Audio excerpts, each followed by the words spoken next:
the next Europe, and I want to differentiate between the European Union and Europe. Europe is, let's call about, for me, it's about culture, vision, art, questions.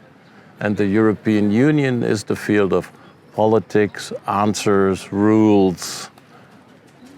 Realism? No, realism is art. It's not realistic to be a politician. It's a different field, a different system. And the system of art and politics have to communicate in finding answers and finding questions as well. So what could be the next narrative be? The next narrative should be an open form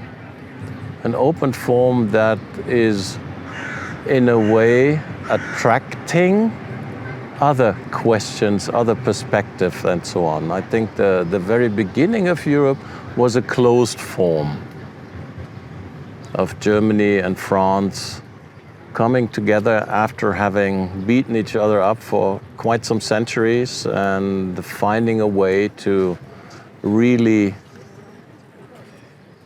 well, not come together, but at least approach each other. And this actually should be remembered as the basis of the European project as well, that two enemies are coming together and at least putting the weapons aside with the Ukrainian war we have in our heartland as well again,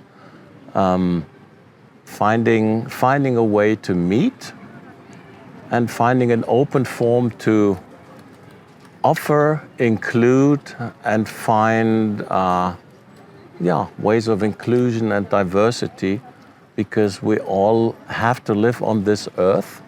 And for me, it's not about Europe and the European Union that much, but it's about this earth as well. And the Green Project, if we come to politics, the Green Project is under discussion, under pressure and so on, whatever it is. But for me, talking about this earth and Europe as well does not mean including the humans. It means including organisms and objects, all that is there, because we are, even if it sounds a bit spiritual or stupid in that sense, because everything in a way truly is connected, but meaning is dependent on each other. The one can't exist without the other, and the one is evolving from the other. And that we somehow, seems to me, have to realize in this next narrative of Europe.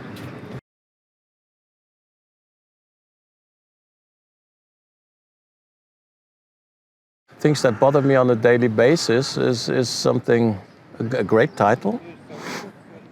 And there are artists working with that. And the questions the artist put there, I think were important questions. And actually they should be sent around Europe in a way. And as an open forum for discussion, a collection, things that bother me on a daily basis. Even the politicians in Brussels, facing the city of Brussels, should actually consider things that bother them on a daily basis there as well. And I wouldn't say reading the questions, does this provide a catharsis? Could be. It really depends on the framing and really depends on the situation. My background is theater as well. And the topic of a catharsis is coming from theater. And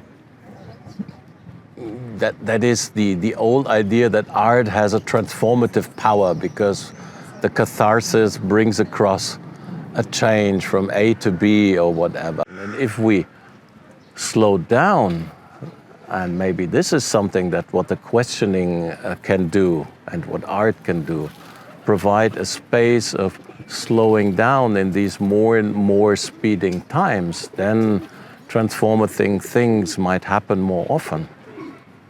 So it's a lot about how to do things. When I was young, again, I remembered I was very much interested in Zen Buddhism, which is a form of simplicity that is in a way exotic and very hard to achieve, actually. And I'm not so much into strenuous work and stuff, so that Zen is some there. But I think to reach people and to be real, not realistic, but to be real, you need to be simple.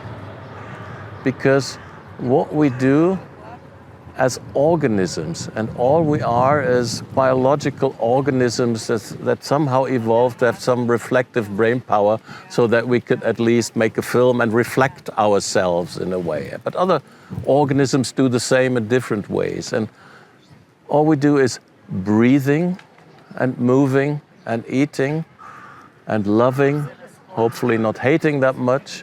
So things in a way are really simple. And to be going to the next step and to encompass, to take people with us, we need to be simple. So I think really, if we are simple and if we are slow, then we have a chance to really get somewhere.